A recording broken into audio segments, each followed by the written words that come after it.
Hello everyone, welcome to another video. Today we are going to go through the archers and mage tier lists together. The reason why I'm put them together because they are very similar to how they are in the game. They are basically carries, so why do I bother to put them separately when they can be put together? And the only difference is the mage and archers. Yes, it's a different there, but I will also explain each of the single reasons why I put them A tier, B tier, and of course for archers and mage as well. So this video is going to be a little bit longer than usually, but I think if you can skip through the videos to which immortal you want to see, I think it will be worth your time. So yeah, that being said, stay tuned and enjoy this video. So now that I put out the collectible B tier and A tier out already is because I want to just briefly explain about them and why they are there. And after that, we can go through to the S tier and S plus tier later. So now let's take a look at the collectible. Here I put Atalanta, Ashoka, Nebu, and Arash. The reason why I put them at collectible is because they are very unpopular. You won't see them like elsewhere except maybe in the beginning of the game, especially for Ashoka, but the rest is not even worth trying to go for unless you just want to collect them, right? The best one of them is probably Atalanta and Arash. Nobody really play around them. They are not in the meta. They are not doing anything special. They're not going to make any difference to your team as well. So that is one of the things that a lot of people, look into when they are trying to get a new immortal or try something out.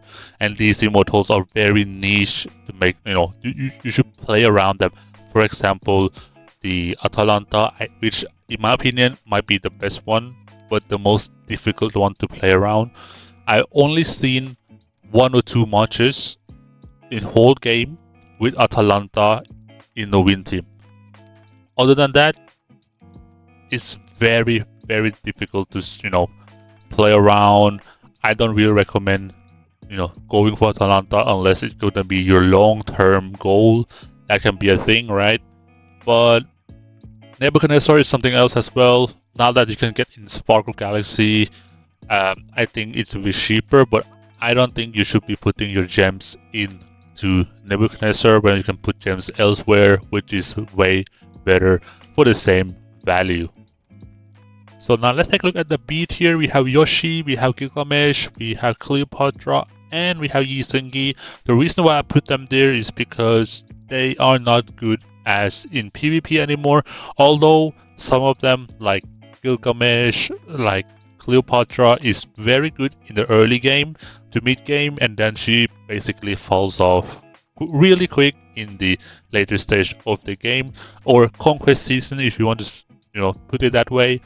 I think in the beginning of the game Gilgamesh is very strong, and also Cleopatra. These two are very strong in the beginning because they counter a lot of the matches that are available during the beginning of the game. And then we have Yoshi. Yoshi is decent PvP in the beginning but falls off real quick, but he is still one of the best PvE or against monsters or spiders immortal in this game. The reason why I put him in B tier because of the PvP aspect of the game, right? But if I were to put them in a ranking for the spiders or boss matches, he will definitely be in S plus tier. So if you want, you can bump him up to the A tier, but in my opinion, he's only usable as a boss matches or spider matches only in this game. Yi Seung-gi, a very good supportive immortal to Genghis Khan in the beginning of the game. I don't know if he's going to be very good in the late game because in my opinion he doesn't do that kind of damage, although his ultimate have potential and it looks very, very good as well. So I think he needs some upgrade and needs some optimization. I think then I can bump up to at least an A tier. Now let's take a look at our A tier.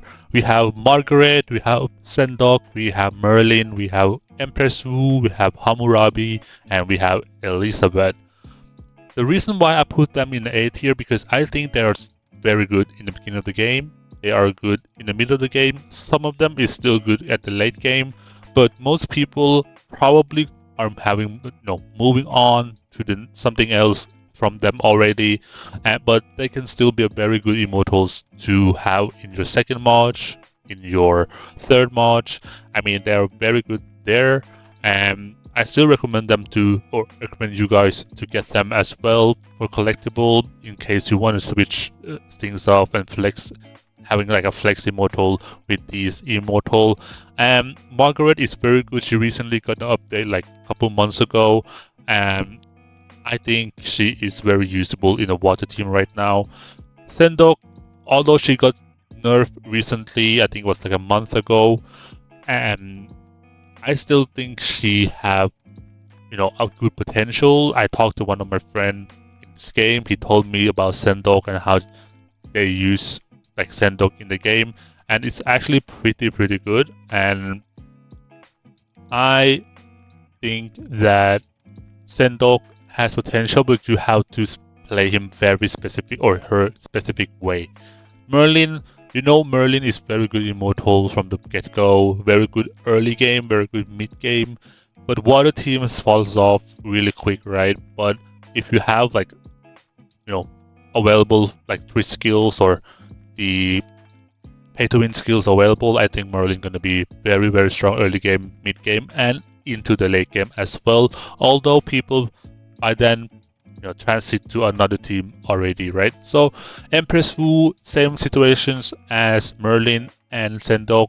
She can be very strong. You can play her around in the fire team with energy region and stuff like that. Although she's not flexible into a lot of the marches like some of these immortal are, but in a fire she's gonna do well. I mean, if I were to give like 1 out of 5, I would say strong 3, almost 4, because she's gonna do work in the beginning and mid game. In the late game, her damage, like in general, fire damage, is gonna be a little less than what you want. And with the current meta, it's very difficult to play around like crit. Ooh, that does like 50-60 million damage. Hammurabi as well. I think Hammurabi is a good immortal to go into, but if you have Khan available, I will still go for Khan. But if you do not, you can definitely go for Hammurabi. And now with the new support available, the Shoutout, I think you might be able to look into the Lightning March again, potentially with Hammurabi. If not with Hammurabi, you can definitely go with Genghis Khan, but I think the new support is very good for double tank lightning with Hammurabi as well. So we will have to look into that, and I will have to make another video about that later. But for now, I think Hammurabi is good immortal. Sometimes he struggles because his ultimate has to play around the negative buff to get extra damage, right? But if you don't get that, his damage overall is decent. It's nothing special, but it's pretty good, right? So if you want to go for Lightning March, I would definitely, and you can get Khan if that happens, I would definitely go for Hammurabi. I would definitely go for Yi Seung Yi backliner, but keep in mind it's very difficult to play around Hammurabi in the Lightning because it's different, right? It's different, and if you want to play it with both of them at the backline, most of the time, Hammurabi gonna do a little bit more damage than Khan, but I think you kind of need a support to support Hammurabi or Khan in the Lightning backline, right? Elizabeth, I think a lot of people have moved on move on from Elizabeth for quite some time now, for a year or 2 now. I think she's still reliable. She's good. She's nothing special anymore, but she is still a good immortal that you can rely on in the future or from the past, depending how much you want to spend into the game. But in my opinion, with all of the Shadow and Holy Immortals become available, I think she become less popular and people will go for another Immortal instead of her. But in my opinion, if you can build around her, she's gonna perform well still. So yeah, that's it for A tier. Now let's look into our first S tier's immortal. So now let's take a look at our first S tier immortal. In my opinion, is going to be Baldwin. Recently, Baldwin has become very, very popular, and a lot of people are trying to build him. I think that includes me. And Baldwin with specific builds, I think that is very, very broken. It has a high ceiling, although inconsistent, but very high ceiling. If it hits like full potential, it's gonna be like 1 or 2 tap a lot of the immortals, right? Um, I fought against this last KBK. Credit to server 38. I think that's where I found them try it first, and it was really, really, really strong. And I struggle against that March with Baldwin, or those marches with Baldwin. I had my double tank Himiko. My March, I would say, is more consistent with internal damage, where I make, let's say, 50 to 60 million damage consistently, but Baldwin has like higher ceiling, so it can go to like 70, 80 million, but it doesn't, perform like that all the time. Sometimes he do like 40, 50, but at the best he will do way more damage than Himiko and can actually one-hit Himiko as well if you do like meet against double tank with Baldwin, right? So that is very good. I would definitely put him there. Same thing with Genghis Khan as a second S tier immortal. I think he's very good immortal, and the reason why I put him here is because he got buffed like a couple of months ago, and his damage is crazy. His artifact is good, and if you manage to get him out and you actually do upgrade his specializations and stuff like that, I think this will be a very, very good immortal to play around. It's just that it's difficult to play around him currently unless you want to go Earth Khan, which is a pretty good match as well. Double tank Khan is questionable. It works to an extent, but it's not going to be that good, right? And the third S tier immortal that I put here will be Loki. The reason why I put Loki here, because I think he's a little bit underwhelming. He performs well. He performs, I would say, he's good, right? If I were to rank among all of these 3 S tier immortals, I would probably put him as number 1, right? Or number 2, or number 3. It doesn't really matter. He's an S tier. The only thing that, downside of him is that it costs a lot of money. And I think for that money, if you go for Baldwin, if you go for example Himiko, or something like that, right? It's gonna perform better than Loki. Loki is very inconsistent. Sometimes when he's good, he's very good, right? Sometimes he just do nothing. It really depends. If I were to, recommend you guys Chaos Immortal in 2025 as your first Chaos, it's definitely not going to be Loki. Yeah, he's good. He's S tier. He's better than all the other Immortals, like in A tier, B tier, right? But in my opinion, Baldwin and Khan challenge him definitely in the S tier. And let's take a look at our S plus tier and which immortal I have the best. Now let's take a look at our S plus tier here. It's gonna be Himiko, and I don't think this is gonna surprise anybody because Himiko is very, very OP, and in my opinion, Himiko is by far the best carry in the game, or backline carry in the game. First of all, she's flexible, great damage, very good ultimate with Void as well. Also, her artifact just even increase her damage. It's gonna, in my opinion, she is way better than the S tier, and 3-4 times better than any A tier immortal in my opinion. Although some of them is very niche, but Himiko is the best in general. She is either top 3 in each category when it comes to carries, and her energy region is good. Also, she is easy to obtain for everybody. She can be free to play as well. You just have to have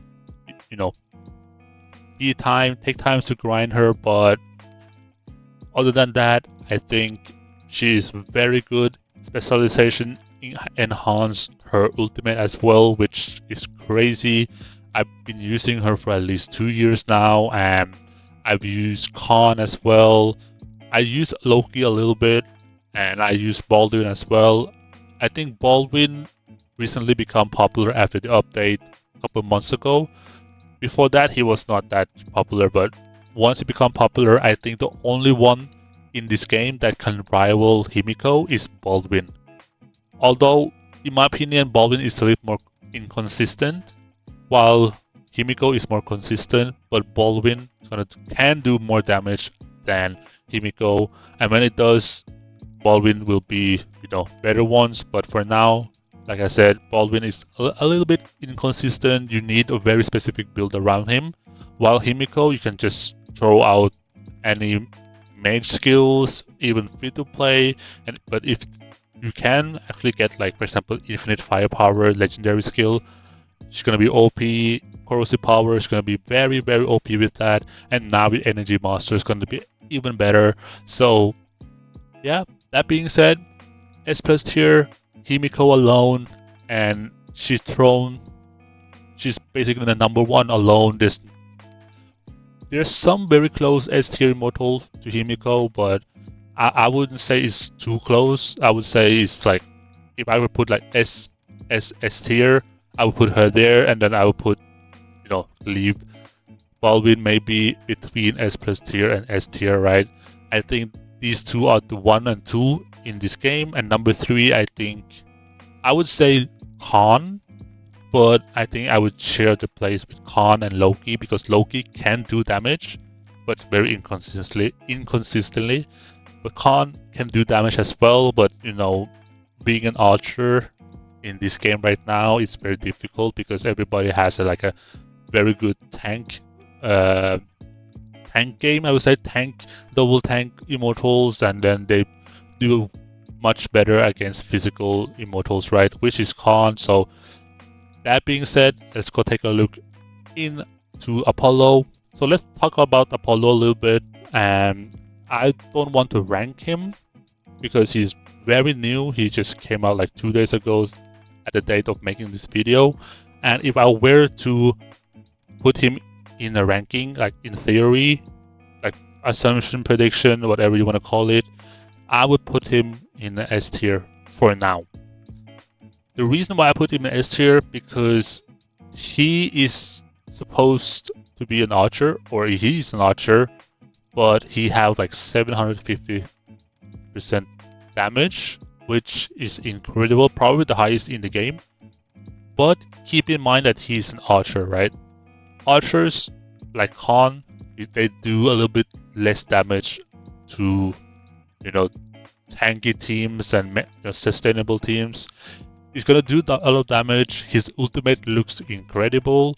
Artifact is similar to Himiko and Khan, an additional 30% damage, and it looks very, very promising. I hope he can be S plus tier, but we don't know, right? I will try to summon him when he comes out.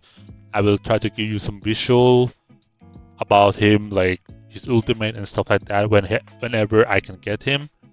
And I think he has potential to be an S plus tier, but for now, I will put him in S tier and see when I actually manage to test his ultimate, and maybe he can be a game changer for a lot of people. But in my opinion, from my theory, he's gonna be very good in the double tank Mage, and the reason why I'm getting him, because I want to run him next to my Fu Fei and Charles and Ji Shin frontline, right? And I can flex Bjorn into that as well. So now we have like a very good theoretical Mage that we can work towards to.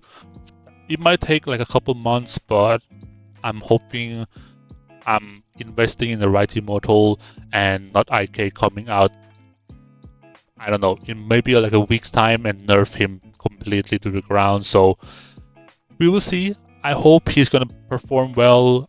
His AoE damage is gonna be crazy, and his ultimate looks good, and I will put him there for now.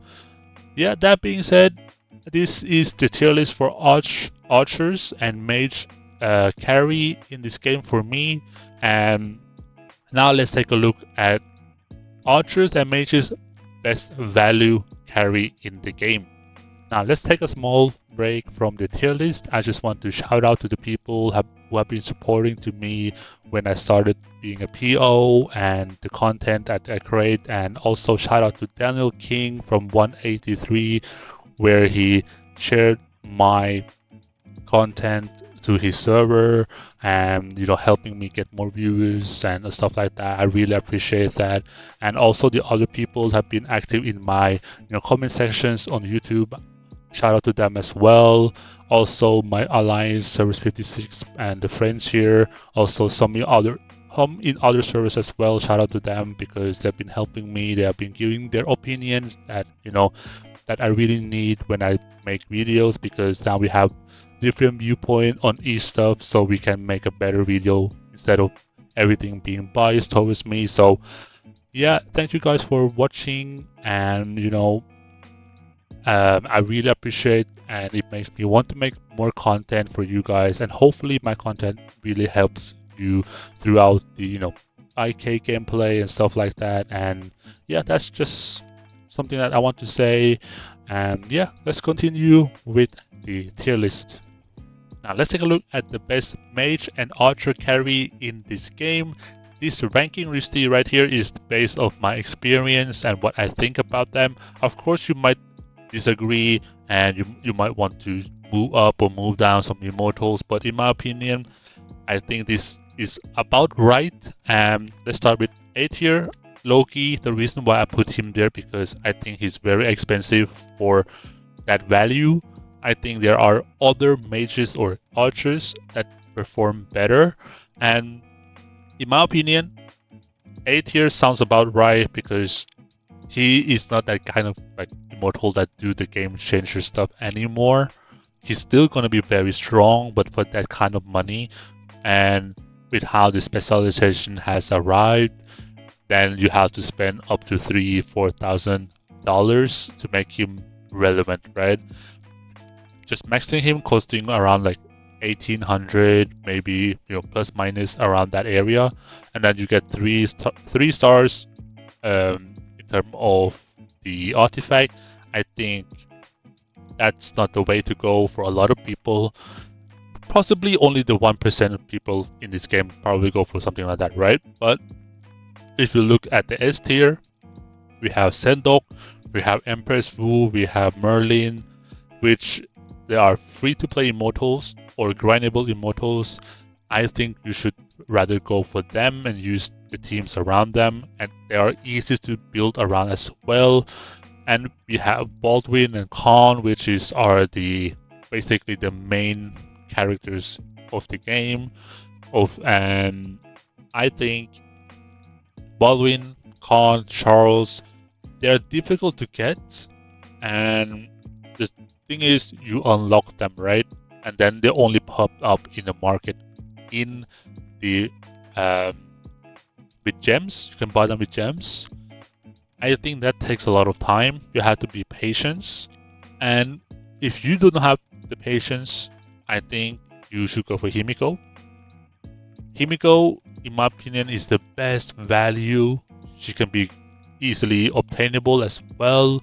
She can be a free-to-play grind. You can spend the money to do Spark to get her even faster as well. So it really depends how you do it, but in my opinion, she's by far the best carry in the game.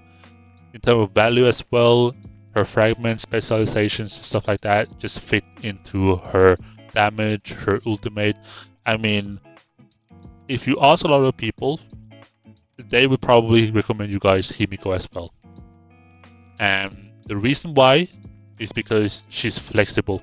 I already explained this earlier in this video with the rankings and stuff like that, right? But in terms of value, you can go with Earth, Himiko, very cheap and very good value for how strong it is.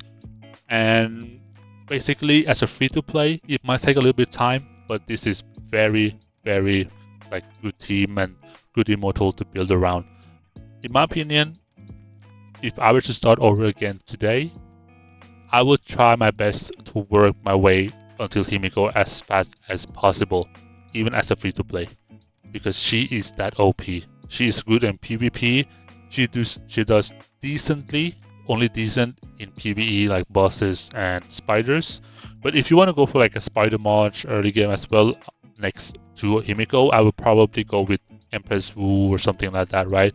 That can help out, or even Yoshi. You can focus on as a second march behind like the main team with Himiko, right? That is something you can work around, and you won't regret this because I have a lot of people ask me about, what do I do now? I want to change team. I want to do this and do that, right? I always recommend you guys Himiko, and always try to recommend you guys the best value meta, carries in the game. It depends if you like it or not, but I try to stay away, from the Loki and maybe the most expensive ones, right? And you can see here I have Apollo in the blue. The reason why I have Apollo in the blue is because I don't know how good he's gonna be. All I know that he's gonna cost you some money, right? So I'm assuming from early get-go he might even between A tier and B tier, right? Oh, S tier, sorry. And depending how good he is, depending how OP he's gonna be, I would definitely put him in terms of value wise right now at A tier because it's very expensive, and I don't know if a lot of people should be going for him because when you think about the specializations, you need at least from the get-go 3,500 fragments, and that is like you have to do chaos wheels for at least half a year. Then you get him like a very high specializations and stuff like that. I am planning on it, so we will see how it happens. I plan to move on from Himiko just to try out something else, but I'm gonna keep my Himiko in my lineup for now because she is just that OP. And this is basically my best value archers and mages list for carries. So if you guys disagree, please let me know. And if you guys wants to move up some immortals or move down, also that let me know. And again, this is my tier list, so you can have a comment for me if you guys disagree. So yeah, thanks you guys for watching. See you guys and have fun during the anniversary event.